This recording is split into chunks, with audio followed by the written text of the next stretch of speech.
Power to the people. Reclaiming our energy future. The transition to green energy is being stalled not by a lack of technology, but by a failure of will and a system of perverse incentives. While the climate crisis intensifies, why do private electricity providers cling to ancient polluting generators instead of pioneering renewable alternatives?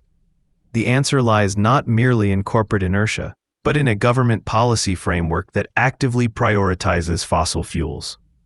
Logically, private companies follow economic signals. When the government approves new oil and gas mining projects, often in partnership with overseas contractors, it sends a clear market message. The future of our energy system remains tied to fossil fuels. These deals may provide short-term revenue for the state, but they frequently bypass meaningful benefits for local communities and workers. This creates a vicious cycle.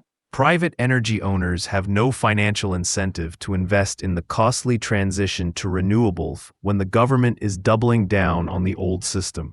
Therefore, if the established powers will not act, the people must lead. The logical solution is to decentralize power, literally and figuratively. Power to the people must evolve from a slogan into a strategy. This means community-owned energy projects. We can invest in and develop local solar, wind, and microhydro projects. This democratizes energy production, keeps profits within our communities, and creates local jobs. Advocating for policy change, we must demand that our government redirects subsidies from fossil fuels to green energy, creating the incentives that will force private companies to adapt or become obsolete. Embracing next-generation technology, the push for green hydrogen is a perfect example.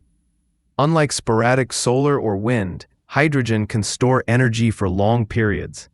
By advocating for its development now, we build a case for a fully renewable, reliable grid. The choice is clear. We can remain dependent on a centralized system that profits from the status quo, or we can seize the opportunity to generate our own power, build a resilient local economy, and safeguard our environment. The true power belongs to the people who are ready to build the future themselves.